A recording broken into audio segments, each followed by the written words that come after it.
सम्माननीय शोकमंच हमारे बनते जी महाराज, सभी हमारे सम्माननीय जो शोक सभा में पधारे हैं, बहुत बहुत धन्यवाद।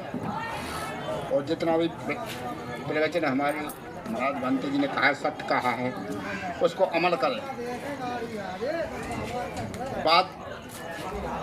दो बात की जरूर मैंने प्रतिज्ञा ली आज की इस आम सभा शोक सभा में कि सर्वप्रथम तो जो श्रद्धांजलि शोक सभा का आयोजन किया है 13वीं बंद करने के उपलक्ष्य में, उसको मनन करें। ये शोक सभा श्रद्धांजलि इसलिए मनाई गई कि 13वीं में जो खर्च होता है गरीब भैयन के घर, किसी के घर है या नहीं है, उसका परिवार छिड़ होता है। क्यों कि इसमें बहुत बड़ा असर पड़ता है। 2 लाख 3 लाख बीमारी में लगता है और एक प्रथा बनाए हुए 13वीं में भी लगता है। तो जब 1 लाख रुपया किसी साहब के यहाँ जाता है और साहब से 1 लाख रुपए ब्याज के लाता है, तो उसके ब्याज देते देते पीढ़ियां गुजर जाती हैं और ब्याज के बदले में पैसा तो चुकाता ही है, लेकिन उसके दबाव से वोट भी डालता है, जिससे उनके मंत्री मिनिस्टर बनते हैं, अपने ऊपर अत्याचार करते हैं, वो अपनी कोई सुनवाई नहीं करते हैं, तो अपन सरकार नहीं बना पाते हैं। इसलिए 13वीं का भोजन बिल्कुल बंद और 13वीं बंद माने में 13वीं बंद तो बंद।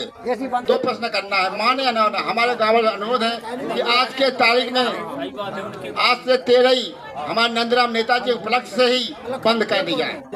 और देवपुर में 13वीं बंद नहीं मानेगी और का, और जितने भी महान भाव से भी बनाए हैं कि वो भी यही सीखें तो अच्छी बात रहेगी। दूसरी बात यह है कि हमारे जो पूर्व जेठ नेताजी कहावते, जैसे हमारे नंदराम नेताजी के टाइम की बात है जी, और हमारे गंगाराम बड़े भाई के टाइम की बात है, जैसे भुन्नेलाल गुना से वे भी बीजेपी के रहे लेकिन उनकी भी टाइम की बात है, और भोलेराम टीकमगढ़ वाले, ऐसे बड़े बड़े हमारे उन्होंने बहुत बड़ा काम किया है हमारे लिए। एक बहुत बड़ा काम किया है। क्या काम किया है कि जब यहाँ पर चमार को दोष लगाया जाता था कि मवेशी पटाता, छीलता, खाता है, इनने कितने कष्ट उठाए, लेके कहते कि सफल पा लिया कि न मवेशी उठाते हैं और छीले दुए के हम स्वयं अपने उठाने लगे। लेकिन उनकी पीढ़ी भूल गई कि हमारे जैसे दादे परदादे हम दो कभी मवेशी नहीं उठाते, उनकी भी माने भूल गई, फिर भी दोष लगा है।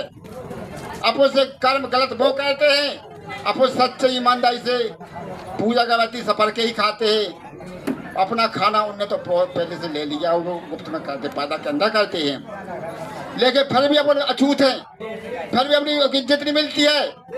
अभी आपने कहा है कि लड़ाई तो एससी वर्ग का चमार जाति का ही करता है, और आरक्षण बाबा साहब के कुमार, धीवर, वाल्मीकि, वंशकार और भी अन्य आदमी फायदा लेते हैं। लेकिन हमारा कहने का सबसे निवेदन यह है कि मैं और जात से तो नहीं कह सकता हूँ, अपनी समाज से कह सकता हूँ कि जिस प्रकार से मवेशी उठाना भूल गए, उनके बच्चों अपने बच्चों को इसी वजह से खाना भी बंद कर दें। जब खाना बंद कर लेंगे तो अपना बच्चा नहीं जानेगा हम इनके खाते थे, उनके बच्चा नहीं जानेगा हम इनके खाते थे, जिसमें ना कोई नीचे रहेगा ना ऊंच रहेगा, एक माने तब अपन बराबरी का दर्जा प्राप्त होगा। क्योंकि खाने से ही वे क्वार्टर पिलाते हैं, खाना खिलाते हैं, चुनाव में अपना वोट ले लेते हैं और उन पर मौका मिल जाए अपना ही दोस्त पैसा खोड़ा बता देते हैं। इसलिए सभी से निवेदन है कि अगर खाना भी बंद कर दिया जाए तो बहुत बड़ी बात होगी। क्यों कि तीसरी तो अपने घर का खाते हैं, एक दिन खाने से कोई फायदा नहीं होती है। खाना खाना है तो जो अपने यहाँ थाली में खाता है, कोई भी समाज हो तो उसके यहाँ पर भी खाएं। जो अपन को इज्जत देता है उसको अपन भी इज्जत देंगे, तब बराबरी का दर्जा मिलेगा।